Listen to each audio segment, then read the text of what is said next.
Hello नमस्कार दोस्तों, मैं डीएस स्वागत करता हूं आपके अपने परिवार लर्न विद डीएस सर में। दोस्तों आज हम देखने वाले हैं एक बार फिर से रीजनिंग की एक अति महत्वपूर्ण क्लास। आज है साथियों रीजनिंग की पार्ट संख्या 66। और इससे पहले कि यदि आपने 65 पार्ट नहीं देखे हैं तो वीडियो सेक्शन में जाकर के जैसे ही चैनल पर जाएंगे और वीडियो सेक्शन में जाकर के आप क्रम से सारे पार्ट्स को भी देख लीजिएगा। एग्जाम से रिलेटेड बहुत ही इंपॉर्टेंट क्वेश्चन पिछले पार्ट्स में करवाए गए हैं। साथियों आज हम एक बार फिर से रीजनिंग के टॉप 15 प्रश्नों को कवर करेंगे जो आपके एग्जाम में बार बार पूछे जाते हैं या एग्जाम में आने की संभावना रहती है। सारे के सारे प्रीवियस ईयर क्वेश्चन रहने वाले हैं। तो साथियों आशा करते हैं कि आप इस क्लास को पूरा देखेंगे और जो भी आपका एग्जाम बाकी है उसके लिए ये क्लास शानदार साबित होगी। दोस्तों इस तरह से कुछ क्वेश्चन रहेंगे, जैसे कि हमारे पास क्वेश्चन नंबर 14 है, कह रहा है चाचा, अमीर लोग और रिश्तेदार, इनमें से साथियों कौन सा बेन आरेख बनेगा। इसके अतिरिक्त क्वेश्चन नंबर 1 कह रहा है पुस्तक, लेखक और मूर्ति, यानी कि पुस्तक जिस प्रकार लेखक से संबंधित है तो मूर्ति किससे संबंधित हो जाएगी, ये बताना है। इसके अतिरिक्त दोस्तों क्वेश्चन नंबर 4 एक श्रृंखला का शानदार सा क्वेश्चन है और श्रृंखला का जो अंतिम पद है ये हमको बताना है कि क्वेश्चन मार्क के स्थान पर क्या आ जाएगा। साथियों और भी इंपॉर्टेंट क्वेश्चंस रहेंगे जो आपके एग्जाम्स में बार बार पूछे जाते हैं। चलिए शुरुआत करते हैं आज के पहले क्वेश्चन की। दोस्तों ये जो रीजनिंग की क्लास है कौन कौन से एग्जाम्स के लिए इंपॉर्टेंट है, तो याद रखेंगे जो भी कॉम्पिटिटिव एग्जाम्स होते हैं जिनमें रीजनिंग पूछा जाता है उन सभी एग्जाम्स के लिए, जैसे कि SSC GD, MTS, CHSL, CGL, CPO, UPSI, UP police, Bihar police, Delhi police, railway group D, NTPC, DFCCIL, ALP, IBPS, navy, CRPF, DRDO और इसके अतिरिक्त CISF, ITBP, CTET, DSSSB, UKPSC, दरोगा, UP triple SC PET, UPPSC, MPPSC, BPSC, super TET, UP PET और तथा UP TET जैसी जितनी भी प्रतियोगी परीक्षाएं होती हैं जिस किसी में भी रीजनिंग पूछा जाता है उन सभी एग्जाम्स के लिए साथियों ये क्लास बहुत शानदार साबित होने वाली है, इसलिए इस क्लास को अंत तक जरूर देखिएगा। चलते हैं दोस्तों आज के अगले क्वेश्चन की तरफ। देखिए दोस्तों यदि आपको इस क्लास का पीडीएफ चाहिए, तो आप डिस्क्रिप्शन में दिए गए लिंक के माध्यम से आप अपने टेलीग्राम ग्रुप को ज्वाइन कर सकते हैं। यहां पर आपको प्रतिदिन क्लास से संबंधित इंफॉर्मेशन और क्लास नोट्स उपलब्ध करवाए जाते हैं। तो दोस्तों डिस्क्रिप्शन में दिए गए लिंक के माध्यम से आप अपने टेलीग्राम को जरूर ज्वाइन करिएगा और फुर्सत में जब बैठे हो तो इस रीजनिंग प्रैक्टिस सेट को आप जरूर सॉल्व कीजिएगा। और आपके हाथ में अभी जो ये क्लास शुरू हो रही है इसमें जब भी क्वेश्चन नंबर पहला आए तो आपके हाथ में पेन और कॉपी होना चाहिए। ठीक है दोस्तों, याद रखेंगे। चलिए शुरुआत करते हैं पहले क्वेश्चन से। आज का पहला क्वेश्चन दोस्तों आपके सामने है। क्वेश्चन नंबर एक कह रहा है पुस्तक जिस प्रकार लेखक से संबंधित है, तो दोस्तों याद रखेंगे मूर्ति किससे संबंधित हो जाएगी। तो याद रखेंगे एक शानदार सा क्वेश्चन है, ऐसा क्वेश्चन एग्जाम में अभी देखने को मिला था। देखिए याद रखिएगा जो लेखक होता है वो लेखन कार्य के दौरान किसकी रचना करता है, किसको लिखता है, तो दोस्तों याद रखेंगे लेखक का जो लेखन कार्य होता है वो कहां पर लिखता है, एक पुस्तक में लिखता है। उसी प्रकार मूर्ति को कौन बनाता है, जिस प्रकार लेखक पुस्तक को लिखता है उसी प्रकार मूर्ति कौन बनाता है, दोस्तों राजमिस्त्री बनाता है। गलत आंसर हो जाएगा। ठीक है, रंगसाज बिल्कुल गलत हो जाएगा और सुलेखक ये भी गलत उत्तर होगा। केवल और केवल ऑप्शन नंबर हमारा 3 सही उत्तर होगा। ऑप्शन नंबर सी दोस्तों हमारा सही उत्तर हो जाएगा। जैसे लेखक हमारा पुस्तक लिखता है उसी प्रकार मूर्तिकार कौन, याद रखेंगे उसी प्रकार मूर्तिकार, जो मूर्तिकार होता है वो क्या बनाता है, मूर्ति बनाता है। इंपॉर्टेंट क्वेश्चन है, अच्छे से याद रखेंगे। चलते हैं अगले क्वेश्चन की तरफ। आज का दूसरा क्वेश्चन एक इंपॉर्टेंट क्वेश्चन जो आपके एग्जाम्स में पूछा गया था। देखिए यहां पर कह रहा है कि निश्चित सांकेतिक भाषा में रोस्ट को ये लिखा जाता है, उसी सांकेतिक भाषा में स्लोपी का कोड बताना है। शानदार सा क्वेश्चन है, इसको आप लोग याद रखेंगे। चलिए देख लेते हैं। सबसे पहले रोस्ट को क्या लिखा गया है, RUYQP लिखा गया है। तो रोस्ट इस तरह से लिखा जाएगा ROAST को लिखा गया है। तो आप कहेंगे सर R, उसके बाद U, उसके बाद दोस्तों क्या है Y है, आगे क्या है, तो दोस्तों देखेंगे यहाँ पर Q है, क्या है Q है, और आगे क्या हो जाएगा हमारा P हो जाएगा। इस तरह से लिखा गया है। अब लिखा क्या गया है इसको आप लोग अच्छे से देखिएगा। यहाँ पर साथियों जो लॉजिक चल रहा है, यहाँ इस तरह से लॉजिक चल रहा है, यहाँ से ऐसे ये इस तरह का लॉजिक चल रहा है, इसको आप लोग अच्छे से याद रखिएगा।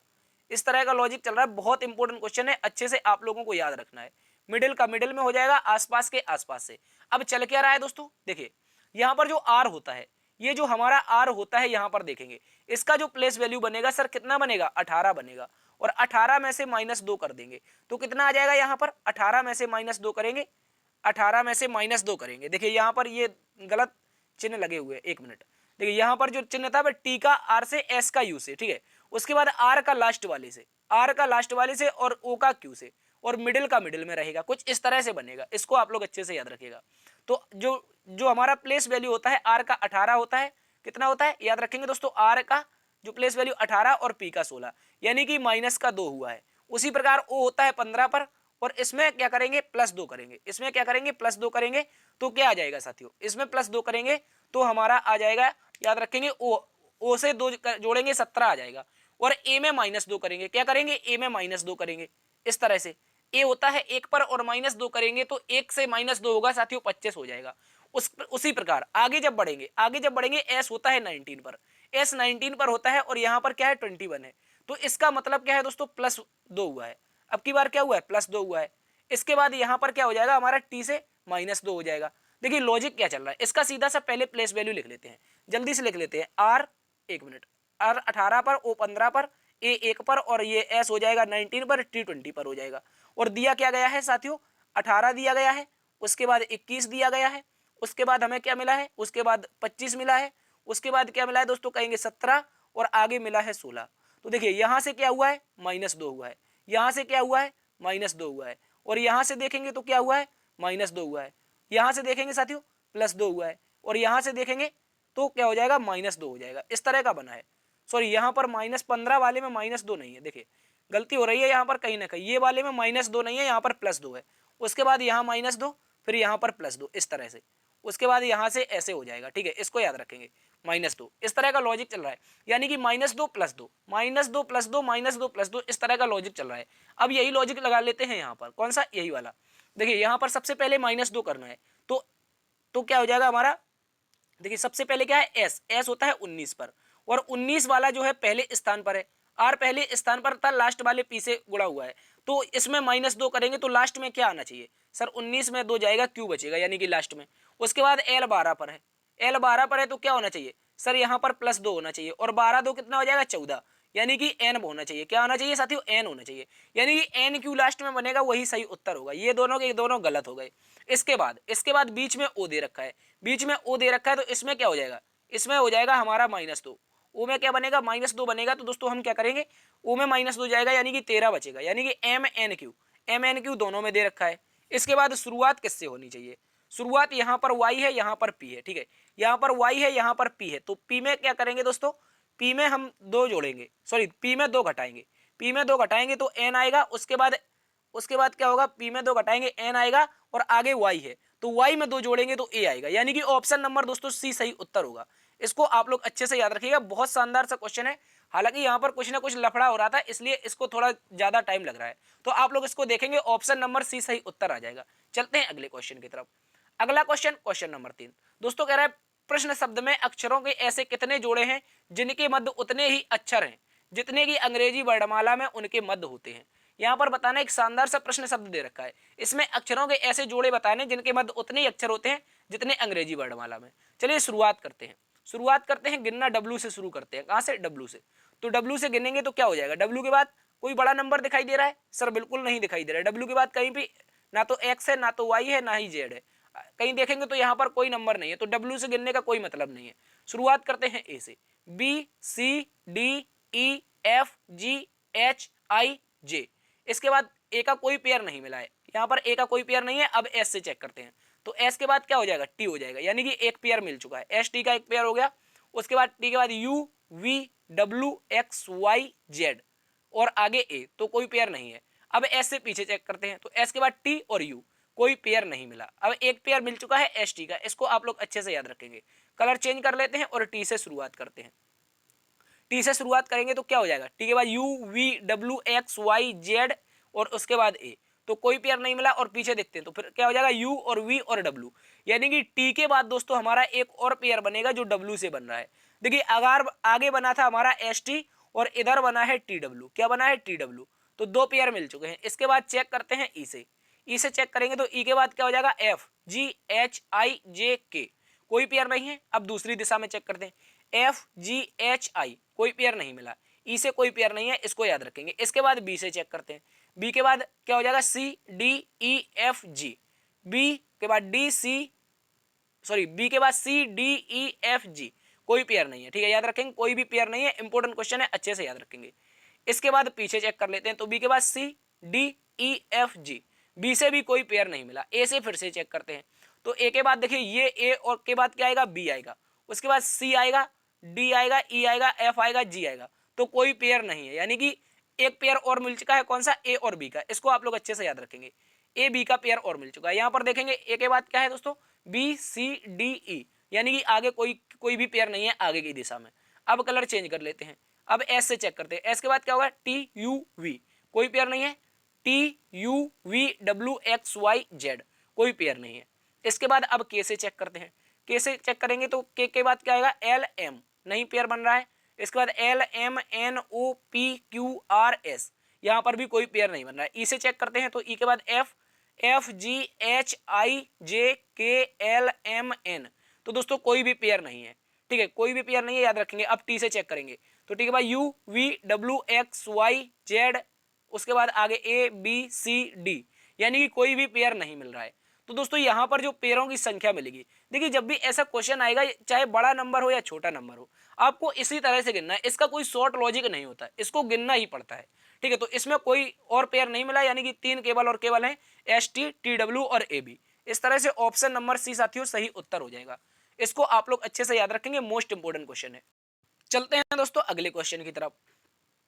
अगला question, question number 4, question number 4 कह रहा है निम्नलिखित अक्षर श्रृंखला की पूर्ति कीजिए। यहां पर अक्षर श्रृंखला की पूर्ति करना है, और जब भी ऐसा क्वेश्चन आता है तो दोस्तों क्या करते हैं, नंबर काउंट करते हैं। तो नंबर काउंट कर लेते हैं, 1 2 3 4 5 6 7 8 9 10 11 12 13 14 15 और 16, यानी कि टोटल जो नंबर ऑफ टर्म यानी कि नंबरों की संख्या मिली, यहाँ पर कुल कितने पेयर हैं, सॉरी कितने नंबर हैं, तो 16 नंबर है। इनका जो पेयर बनेगा वो 4 गुणा 4 का बनेगा, इसको आप लोग अच्छे से याद रखिएगा। चलिए 4 गुणा 4 का पेयर बनाते हैं, तो पहला यहाँ से, दूसरा यहाँ से, तीसरा यहाँ से और चौथा लास्ट वाला। अब देखिए इसमें चल क्या रहा है दोस्तों, लॉजिक क्या लग रहा है, लॉजिक को देखेंगे हम लोग। यहाँ पर डबल ए है, क्या है, यहाँ पर पहले नंबर पर डबल ए है, तो यहाँ पर बीच में डबल ए कर देते हैं, उसके बाद यहाँ भी डबल ए कर देते हैं, ठीक है। अब आसपास बी है, तो यहाँ पर बी होना चाहिए, इसमें भी बी होना चाहिए और इसमें भी बी होना चाहिए। तो पेयर क्या बनेगा, B double A B, B double A B का पेयर बनेगा। और जो नंबर फिल किए हैं वो आप लोग याद रखेंगे, सबसे पहले बी, फिर बी, फिर ए, फिर ए, फिर बी, यानी कि B double A B, double A B, तो कौन से ऑप्शन में है सर, ऑप्शन नंबर 3 में है। ऑप्शन नंबर 3 दोस्तों हमारा सही उत्तर हो जाएगा, इसको याद रखेंगे। चलते हैं अगले क्वेश्चन की तरफ। अगला क्वेश्चन, क्वेश्चन नंबर 5 कह रहा है दोस्तों, यदि प्रथम और द्वितीय अर्धांश दोनों को विपरीत क्रम में लिखा जाए तो कौन सा अक्षर दाएं से 15वें के बाएं 8वां होगा। इसको भी आप लोग अच्छे से याद रखेंगे, इंपॉर्टेंट क्वेश्चन है। सबसे पहले देखिए, जो अंग्रेजी वर्णमाला होती है वो 2 अर्धांशों में होती है, एक होता है दोस्तों ए से एम तक, दूसरा होता है एन से जेड तक। और क्या कह रहा है, दोनों अर्धांशों को क्रमशः विपरीत क्रम में लिखना है, यानी कि साथियों याद रखेंगे, पहला अर्धांश हमारा एम से ए लिखा जाएगा, एम के बाद क्या हो जाएगा एल, और आगे डैश डैश डैश करके यहाँ पर क्या हो जाएगा बी ए। उसके बाद दूसरा अर्धांश यहाँ पर बनेगा, वो कैसे बनेगा, जेड, और उसके बाद यहाँ पर वाई, और आगे डैश डैश डैश करके ओ एन तक, ऐसे ये हमारे अर्धांश दोनों विपरीत क्रम में लिखे जाएंगे, इनको याद रखेंगे। अब इसमें करना क्या है, कह रहा है यदि इन दोनों अर्धांशों को विपरीत क्रम में लिख दें तो कौन सा अक्षर दाएं से 5 के बाएं 8वां होगा, यानी कि लेफ्ट, सॉरी दायां कौन सी दिशा है, ये वाली, और बायां ये वाली दिशा है। तो इसमें क्या कह रहा है, दाएं से 15, तो दाएं से 15 मतलब राइट से 15, राइट से 15 और आपका लेफ्ट से 8। तो जब भी लेफ्ट राइट मिलता है तो क्या कर देते हैं साथियों, जोड़ देते हैं, लेफ्ट राइट मिलेगा जोड़ देंगे, और समान मिल जाएंगे तो घटा देंगे। तो पहला वाला उठाएंगे, राइट से क्या हो जाएगा दोस्तों 23 हो जाएगा, राइट से 23 बताना है। तो कुछ इस तरह से हमारी क्या लिखी हुई है, ये जो हमारी श्रृंखला लिखी हुई है, दोनों अर्धांश विपरीत क्रम में लिखने के बाद इस तरह से लिखा है, तो इस दिशा से बताना है, राइट मतलब ये दायां वाला है। अब यहां से चेक करते हैं, तो यहां से चेक करेंगे तो 13 नंबर तो यहां तक आ जाएंगे जेड के बाद, और उसके बाद इससे कितने नंबर बचेंगे, तो आप कहेंगे सर 10 नंबर बचेंगे आगे, क्योंकि टोटल 23 बताना है, 13 तो एन से जेड तक हो गए, उसके बाद बचे कितने 10, और ए से शुरुआत करते हुए 10वें नंबर पर कौन आता है, आप कहेंगे सर जे आता है, कौन आता है जे। और इस तरह से हमारा सही उत्तर बनेगा ऑप्शन नंबर 1। इसको भी आप लोग अच्छे से याद रखेंगे, मोस्ट इंपोर्टेंट क्वेश्चन है, एग्जाम में पूछा जाता है। चलते हैं साथियों अगले क्वेश्चन की तरफ। अगला question, question number 6, question number 6 दोस्तों कह रहा है निम्नलिखित प्रश्न शब्द का प्रयोग करके कौन सा विकल्प नहीं बनाया जा सकता है। यहाँ पर ये प्रश्न शब्द दे रखा है, इसका प्रयोग करके ऐसा कौन सा विकल्प है जिसे हम नहीं बना सकते हैं। तो चेक करते हैं विकल्प नंबर 1 से, GRAPH, क्या है GRAPH, तो देखेंगे GRAPH, यानी कि ऑप्शन नंबर 1 बना सकते हैं। क्या है दोस्तों, याद रखेंगे, ऑप्शन नंबर 1 बन सकता है। इसके बाद आगे लिखा है ट्रो, ट्रो लिखा है TROUGH, टी उसके बाद आर उसके बाद ओ, सॉरी उसके बाद ओ उसके बाद यू और आगे जी और ये एच, यानी कि ऑप्शन नंबर दोस्तों हमारा बी भी बन सकता है, यानी कि ऑप्शन नंबर बी ट्रो भी बन सकता है, याद रखेंगे। आगे लिखा है पैथोज, क्या लिखा है, पैथोज लिखा है, पैथोज, तो PATHOS, यहां पर क्या हो जाएगा PATH उसके बाद O और S, यानी कि पैथोज भी बन सकता है, ऑप्शन नंबर सी भी बन सकता है। ठीक है, अब बचा क्या हमारा, ऑप्शन नंबर डी बचा ग्रेट, यानी कि GRE और A और आगे T। तो दोस्तों अब ग्रेड को देखें या ऑटोग्राफ को देखें, तो इनमें हमको क्या पता चलेगा कि जो ग्रेड में ई आ रहा है वो ऑटोग्राफ में कहीं भी हमें दिखाई नहीं दे रहा है। ग्रेड में जो ई आ रहा है वो ऑटोग्राफ में कहीं दिखाई नहीं दे रहा, इस कारण ऑप्शन नंबर डी नहीं बना सकते, इसको याद रखेंगे। चलते हैं अगले क्वेश्चन की तरफ। अगला क्वेश्चन साथियों क्वेश्चन नंबर 7 कह रहा है निम्नलिखित प्रश्न को निम्नलिखित प्रश्न शब्दों को शब्दकोश में व्यवस्थित करना है। तो इन शब्दों को क्या करना है दोस्तों, शब्दकोश में व्यवस्थित करना है। चलिए शुरुआत करते हैं।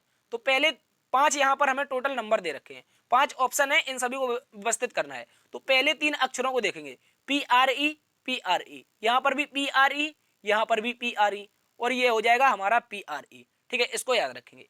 इसके बाद आगे देखते हैं। तो पहला नंबर जो है, पहले नंबर में आ रहा है 13, क्या आ रहा है, याद रखेंगे, जो विकल्प नंबर 1 है उसमें क्या आ रहा है, विकल्प नंबर 1 में आगे वाले में आ रहा है 13, और विकल्प नंबर 2 में देखेंगे तो आगे क्या आ रहा है, 12 आ रहा है। विकल्प नंबर 3 में देखेंगे तो दोस्तों 13 आ रहा है, और विकल्प नंबर 4 में देखेंगे तो क्या आ रहा है, 12 आ रहा है, और पांचवा विकल्प यहाँ पर लिख लेते हैं, इसमें भी हमारा 13 आ रहा है, यानी कि M आ रहा है। याद रखेंगे M 13 पर और L 12 पर। अब बचा कौन सा, L वाला, और L वाला चेक करना है क्योंकि 2 और 4 को चेक करना है।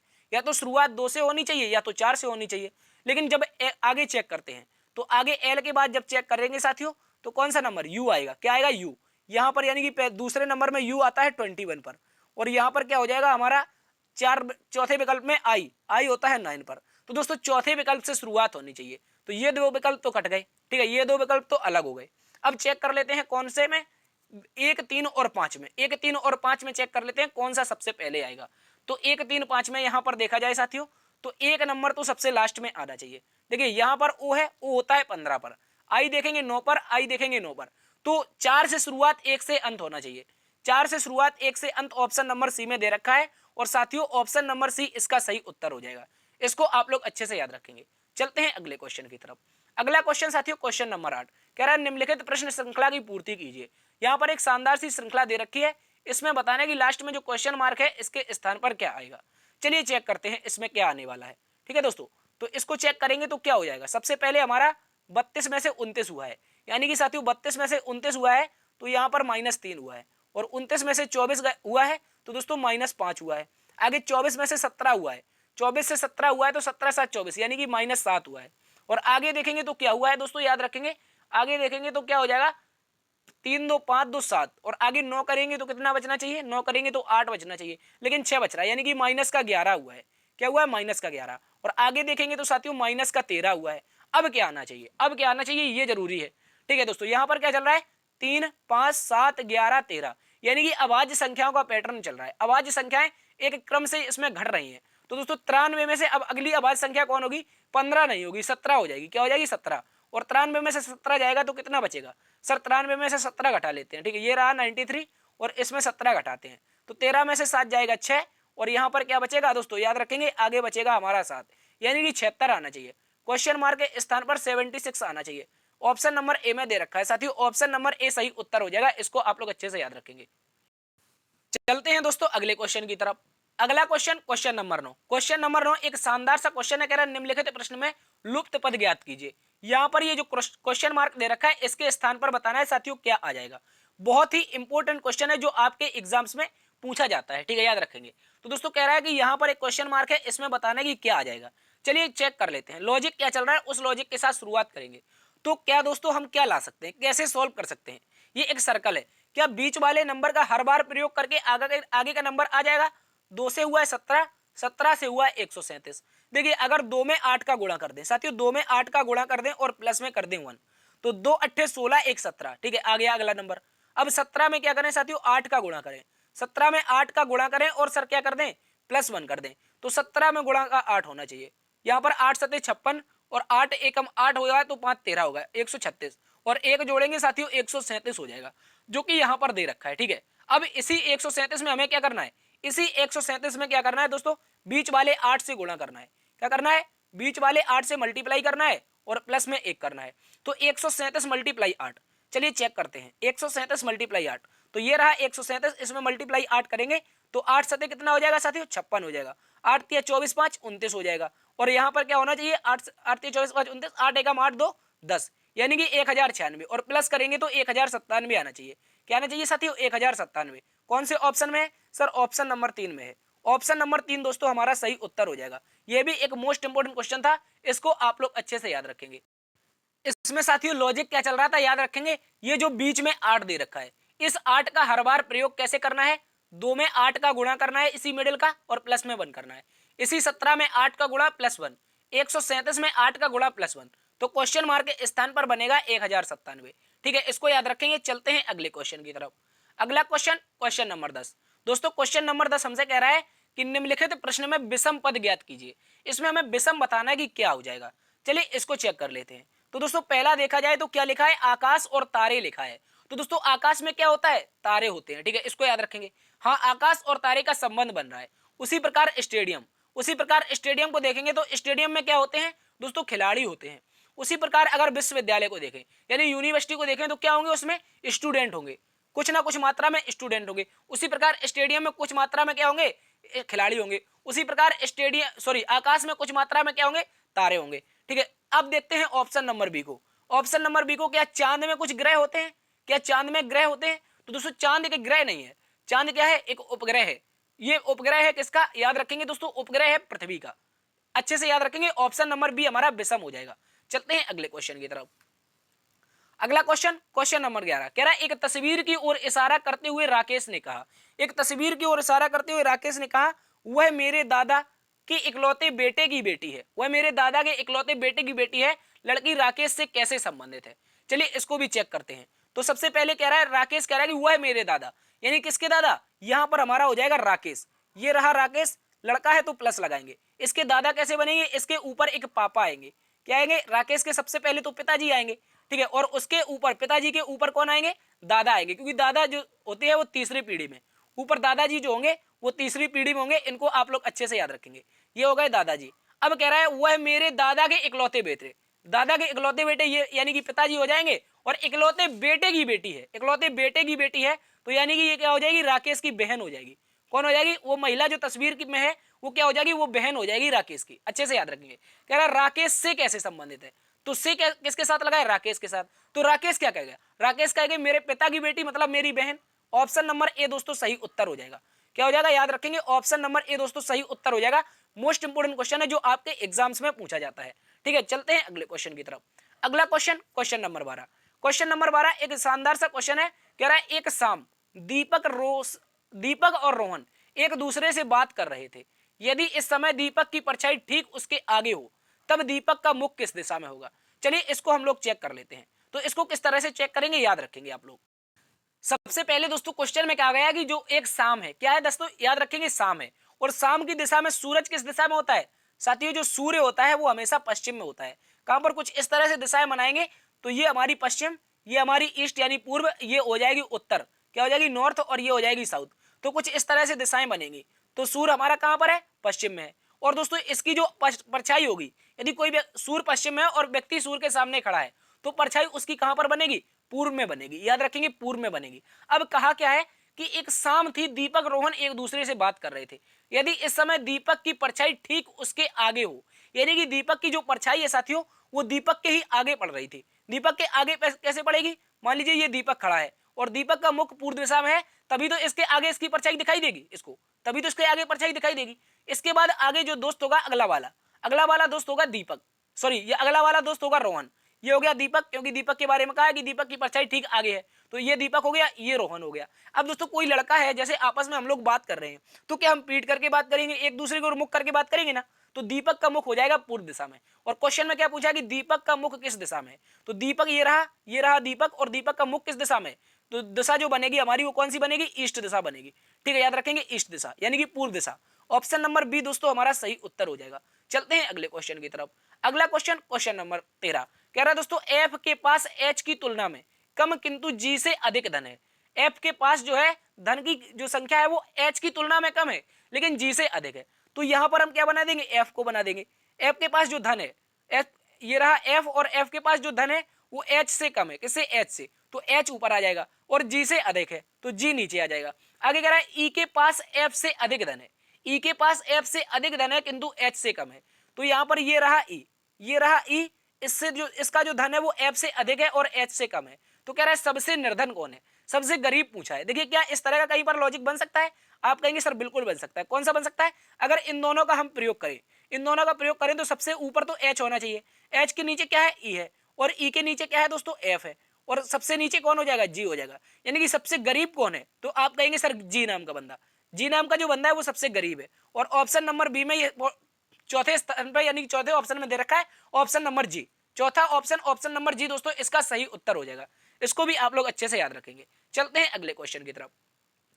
अगला क्वेश्चन एक और इंपॉर्टेंट क्वेश्चन, ये बहुत ही एमसीक्यू क्वेश्चन है। इसको आप वीवीआईएमपी लगा लीजिए, ठीक है। ये आपके एग्जाम में पूछा जाएगा और आप लोग इसको जरूर ना जरूर गलत कर देंगे, ठीक है। इसको याद रखेंगे। अब देखिए कह रहा है चाचा, अमीर लोग और रिश्तेदार। चाचा, अमीर लोग और रिश्तेदार। तो हम लोग क्या करते हैं दोस्तों, इसमें एक गलती कर देते हैं। वो गलती ये होती है, देखिए ये वाली गलती होती है, ये वाली। ये गलती कैसे होती है याद रखेंगे, इस तरह से होती है। यहां पर हम बनाते हैं अमीर लोग, क्या बनाते हैं याद रखेंगे, यहां पर मिडिल में बनाते हैं अमीर लोग, और ये आपको ऑप्शन में दिया जाएगा। ये अमीर लोग आ गए, ये हो गए हमारे रिश्तेदार, क्या हो गए, रिश्तेदार, ठीक है। और इस तरफ हम बना देते हैं चाचा जी को, ठीक है, इस तरफ चाचा जी को बना देते हैं, जो कि बिल्कुल सरासर गलत है। ये आपको बिल्कुल नहीं बनाना है।